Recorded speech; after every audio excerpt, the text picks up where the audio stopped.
در دهه مهرآباد جماعت دهاتی به نام رودکی ناحیه واسع ساختمان بینای مکتب عمومی رقم 51 ادامه دارد. بینای مکتب از دو آشیانه عبارت بوده با دستگیری حکومت جمهوری و با مبلغ‌گذاری فوند انکشاف عربستان سعودی از جانب جمعیت دارای مسئولیتش محدود نیاگرا ساختمانش ماه نوامبر آغاز یافته است. مدت 8 ماه می شود که ساختمان ما ادامه دارد.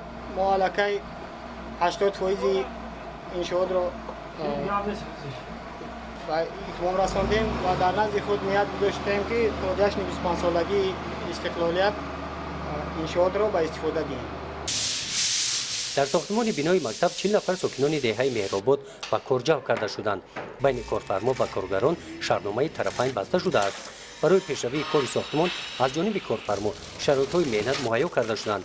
مزد مهنت سری وقت پرداخت کرده شده، کارگران با خوراک گرم تامین می‌باشند. کارگران محلی از عهده همه کارهای ساختمانی برآمده توانستند. کارهای بتونی، خشتچینی، ساختمان دیوار و بالاپوش بنا را آنها با موفقیت به انجام رسانیدند.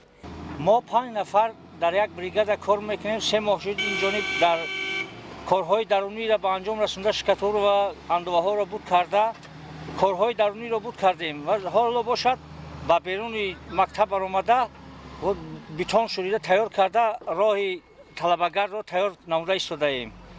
حرکت میکنیم که ما در همین کارخانه کارهای خوب و اعلی به دست بیاریم و فردا کسی که بیند ما را رحمت گوید.